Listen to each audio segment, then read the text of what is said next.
Hi friends, అందరూ ఎలా ఉన్నారు? ఈరోజు మా ఊర్లో మట్లా ద్వారా జరుగుతుంది. ఆ కార్యక్రమం ఎలా జరుగుతుంది అనేది చూడండి.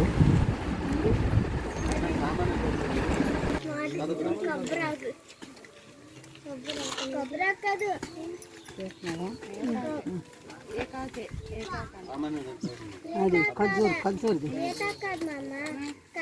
ఖర్జూర్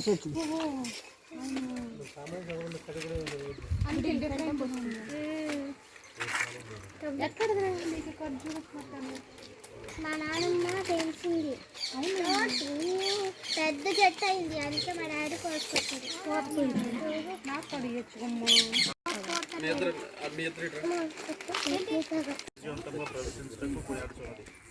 ఆ కారణమున ప్రధాన పూజ బలికి ముందు వైభవపూరిత ప్రవేశము పాస్కా మహోత్సవాన్ని కొనియాడడానికి మనమంతా తయారవుతున్నాము. ఈ రోజుతో వివిధ ఏర్పాట్లను ముగించుకొని మన రక్షణ ఉత్సవాన్ని ప్రారంభిస్తున్నాము. రానున్న పవిత్ర వారంలో మనము క్రీస్తుని పాటుల మరణ ఉత్థానం కొనియాడుచున్నాము. దీని ద్వారా మనము ఆయనతో మరణిస్తూ మహిమాయుతమైన ఆయన ఉత్థానంలో భాగస్థమవుతున్నాం. క్రీస్తు శ్రమలు పొందిన తర్వాతే తన మహిమలో ప్రవేశించారు. ఆ విధంగానే మనం కూడా మన పవిత్ర జీవితంలో మనం ఎదుర్కొనే శ్రమల ద్వారా పరమ తండ్రిని చేరుకోవాలి. కనుక ఈ ఆరాధనలో భక్తి ప్రవర్తనతో పాల్గొని రక్షణ పొందటానికి సిద్ధపడదాం. ఈ వరకు ప్రాయశ్చిత్త క్రియలు దాన ధర్మము నిర్వహించి తమ హృదయములను సిద్ధపడుకున్నాము. నేడు శ్రీ సభలు ఐక్యమై మన రక్షకుని పాస్కా పవిత్ర కార్యమైన క్రీస్తు శ్రమలు మరణము ఉత్థానము ప్రకటించుటకు సమావేశమై ఉన్నాము. ఈ రక్షణ కార్యం నెరవేర్చుట కొరకు పెంచుదాము. సర్వశక్తి గల నిత్య సర్వేశ్వర, ఇక్కడ సిద్ధపరిచి ఉంచిన ఈ తాళపత్రమును దీవించి పవిత్రపరచము. ఈ విధముగా క్రీస్తు రాజును అవితానంతో వెంబడించు మేము అతని ద్వారా నూతన యెరూషలేము చేరుకుందాము.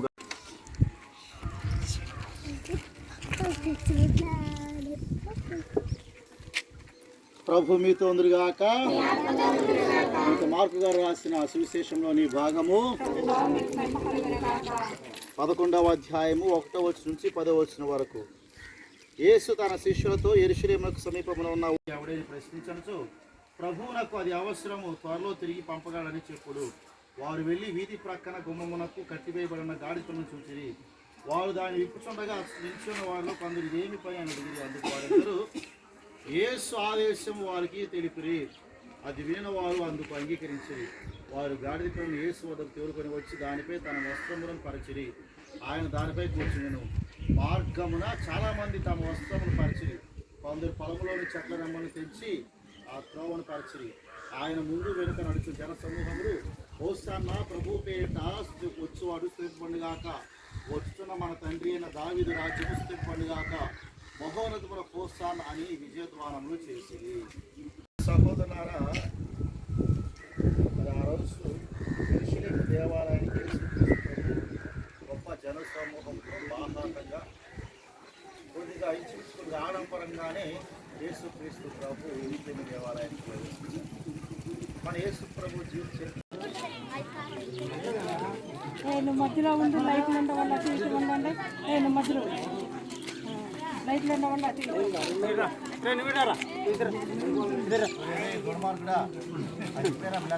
అటు భయం లేదకి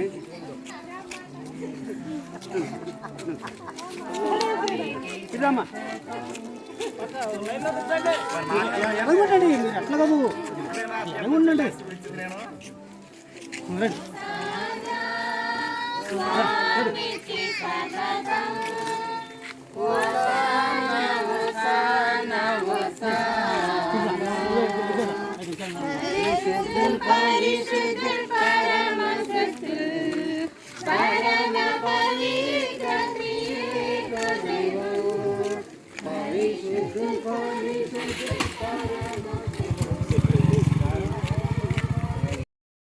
Like and subscribe. Thank you for watching.